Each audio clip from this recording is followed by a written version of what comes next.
There's so much to say about Ride, and I know I've already reviewed it, but I want to talk about it again, because it's just one of those new musicals that I have just completely and utterly fallen in love with. Ride tells the story of Annie Londonderry, the first woman to cycle the world, as she's telling this room of men in a pitch meeting to write for a newspaper all about her journey. We start to see the facade crack, and we learn what is hiding behind this confident woman.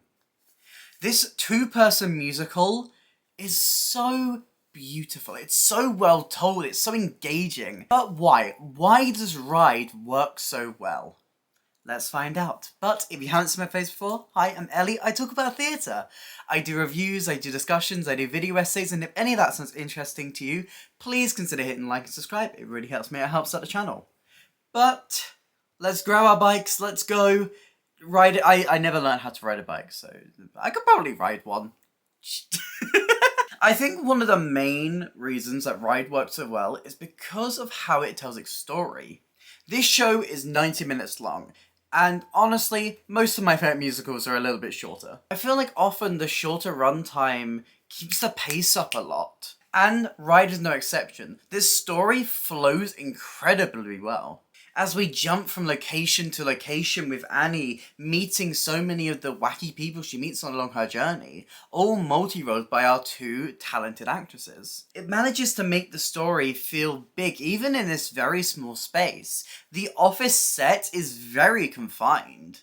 And yet we're jumping from country to country with only a few props and desks and chairs. Annie's story is already so larger than life.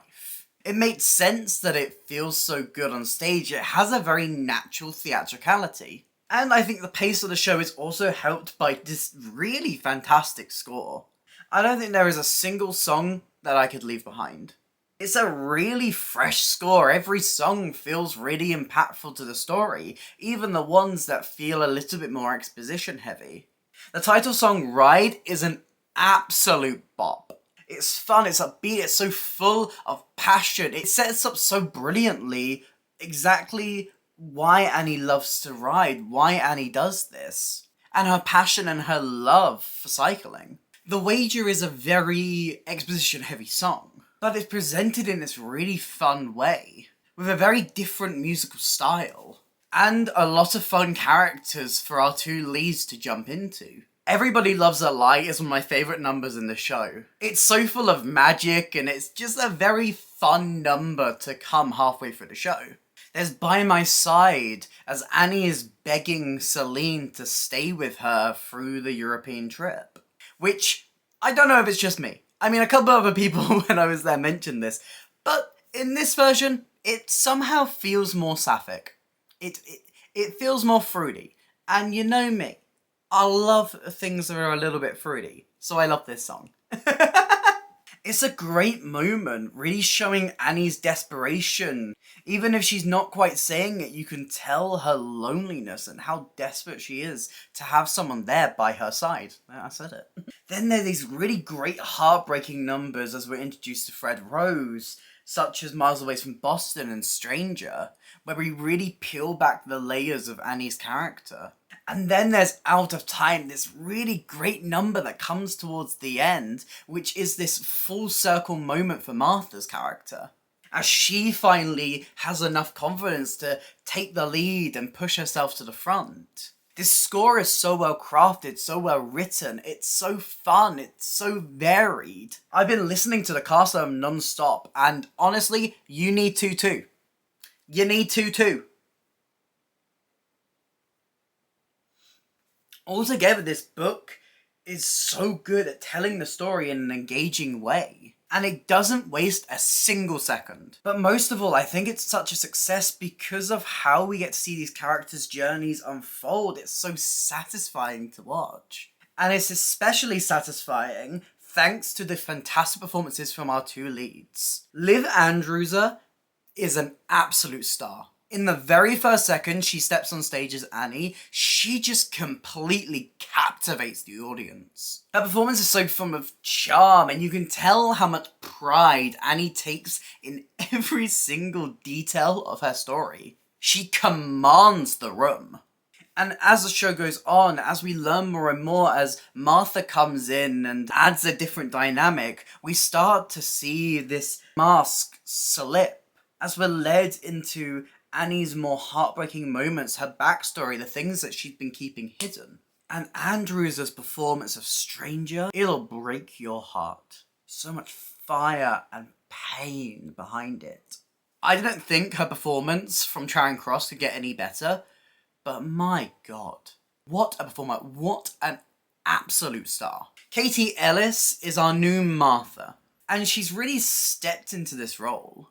I think on the whole, the journey of Martha in this show is so great. She's the sidekick that Annie longs for, and honestly, the sidekick that Annie needs. She starts off really shy and inwards to herself, not willing to jump into the story or jump into the characters, and she's almost completed by Annie. And in turn, she brings out the sides of Annie that she's trying to hide. They really do complete each other in this really satisfying way. And Ellis's Martha is so sweet and endearing. I think a key highlight for me is a really little moment, but it's her performance of On Board. This song, very short, like 20-second song, where Martha is like finally stepping up and saying, okay, you know what, I'm ready, I'm going to help you out, I'm going to do this. And it's a nice middle point of her journey. The way that it builds and builds and builds to the ending makes it feel so earned. But I think the real magic is these two together. They have such wonderful chemistry, no matter which characters within characters they are playing. There's so many layers to all of these characters, there's so many layers to the chemistry between them. The romances, the friendships, the partnerships that form, and how, way too often, these relationships break apart. Ride continues this trend that I've noticed, and I need to make a full video on this, that we are currently in such a golden age for new British musical theatre. There are so many hidden gems that more people need to be looking into and supporting. And Ride is no exception. Within the first few minutes of this musical, it promises the world's greatest story, and you know what? It delivers it. It is everything you could want from a new British musical. Fantastic performances, great music, a story that's so thrilling and engaging. I am so glad that Ride has returned for another chance to prove itself. And I hope that this is by no means the end of its journey. It has so many more places to go. But what do you think? Have you seen Ride? Have you listened to the cast album yet? You need to listen to the cast album. Go listen to the cast album. Let me know all your thoughts in the comments down below. If you did enjoy this video, please consider hitting like and subscribe. It really helps me out, it helps out the channel. Here's some links to my other videos on the screen right now, and a link to my Instagram if you want to drop me a follow over there. But that's it for me today, and I hope to see you next time. Bye!